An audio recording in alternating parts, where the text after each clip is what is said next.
علاج ہے, کچھ نہ کچھ ہو رہا. صرف ایک چیز ہے جس پہ ہماری توجہ نہیں, اور وہ یہ ہے کہ آج کل سب سے زیادہ جو بچے بگڑتے ہیں, نہ گانے سے بگڑتے ہیں, نہ میڈیا سے, نہ واٹس ایپ سے, نہ یوٹیوب سے, نہ سوشل میڈیا سے, نہ ٹک ٹاک سے. یہ سب سے بگڑتے ہیں, لیکن میں کہہ رہا ہوں سب سے زیادہ وہ بگڑتے ہیں جب وہ اسکول اور کالج میں جاتے ہیں. پھر آپ کے ہاتھ سے نکل جاتے ہیں. وہاں کا جو ماحول ہے, آپ کے پاس بچہ کتنے وقت رہتا ہے, ماں کے پاس کتنے وقت رہتا ہے جب وہ بڑا ہو گیا. اب جس ماحول میں جاتا ہے وہاں فرینڈ سرکل پلس وہاں ٹیچر. تو اس وقت ٹیکنالوجی, جو میں ٹیکنالوجی کہہ رہا ہوں یہ لفظ تو صحیح نہیں, جس طرح ہم نمازوں کے لیے باہر نکل کے نہیں دیکھتے ہیں کہ ظہر کا وقت آیا کہ مغرب کا وقت آیا کہ فجر کا.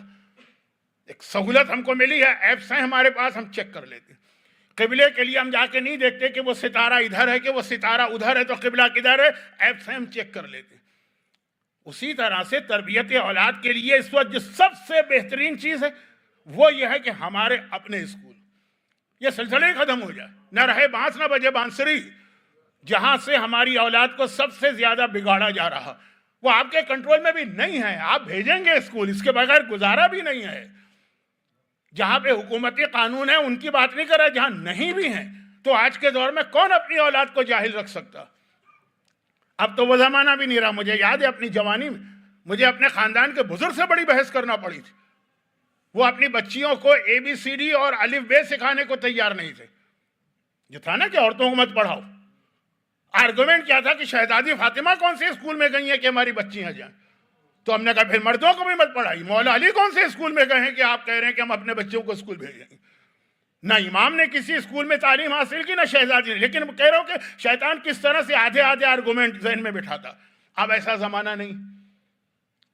اب ہر ایک کو پتا ہے تعلیم کی اہمیت. جہاں کوئی قانونی پابندی نہیں ہے پاکستان, وہاں بھی ہر باپ اور ماں اپنی اولاد کو تعلیم دلوا. اب بہترین طریقہ تعلیم کی تعلیم ہو جائے, تربیت کی تربیت ہو جائے, آپ کا بوجھ اتر کے اسکول کے اوپر چلا جائے.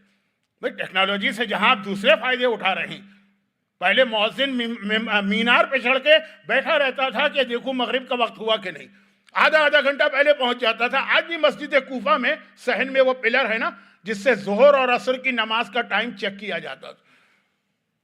اب آسان ہو گئی زندگی آپ کے لیے.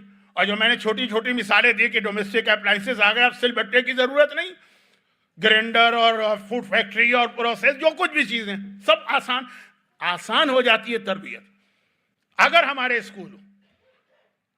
ہاں اس میں ایک خرابی ہے کہ بہت سی جگہوں پہ ہمارے اسکول قائم ہوئے لیکن اس کا ایجوکیشن اسٹینڈرڈ اتنا لو ہے کہ پھر آدمی رسک نہیں لیتا ہے کہ اولاد کو تعلیم دلوانا ہے, تعلیم اچھی, لیکن اگر اسٹینڈرڈ بھی اچھا ہو.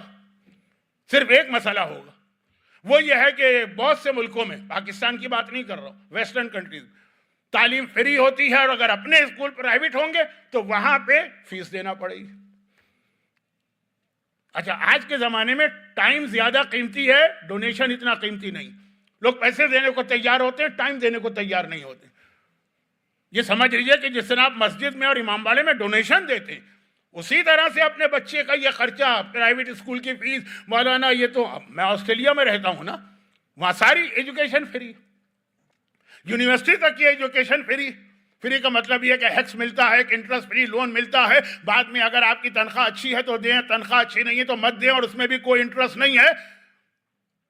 اس کے بعد کہا جائے کہ جی اپنے پرائیویٹ اسکول ہم نے بنائے ہیں, اس کی فیس ہے یہ اتنا خرچہ.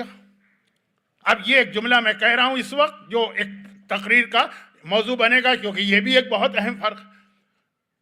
یہ یزیدی اسلام ہے جہاں ایک ایک ڈالر اور ایک ایک درہم اور ایک ایک دینار پہ آدمی اپنا دین بیچ دیتا. اور وہ غدیری اسلام ہے کہ جہاں انسان دین کی خاطر اپنی اولاد تک کو قربان کر دیتا. اب مجھے یہ معلوم کر کے بڑی خوشی ہوئی, میں جس شہر سے آیا ہوں میلبرن, ایک شہر ہے آسٹریلیا کا, ہم لوگ کب سے کوشش کر رہے ہیں, جتنے سال مجھے ہو گئے کوشش کر رہے ہیں کہ کوئی اپنا اسکول بن جائے, نہیں بن پا رہا. مجھے پتا چلا کہ مسجد علی نے صادق اسکول کے نام سے واقع ایک اسکول, لیکن وہی مسئلہ ہوگا کہ جی وہ 7,000 10,000 15,000 اس کی فیس ہے, اتنا خرچہ. آپ کا بوجھ کم ہو رہا ہے, جو تربیت آپ پر ویسے ہی واجب تھی کتنا آسان ہو جائے گا, کیونکہ وہ جو ماحول اس کو وہاں ملے گا اپنے مومنین کا ماحول ملے گا. وہاں جو اس کو ٹیچرز ملیں گے, گمراہ کرنے والے تو کم از کم نہیں ملیں گے. وہ تمام لوگ جن کے بچے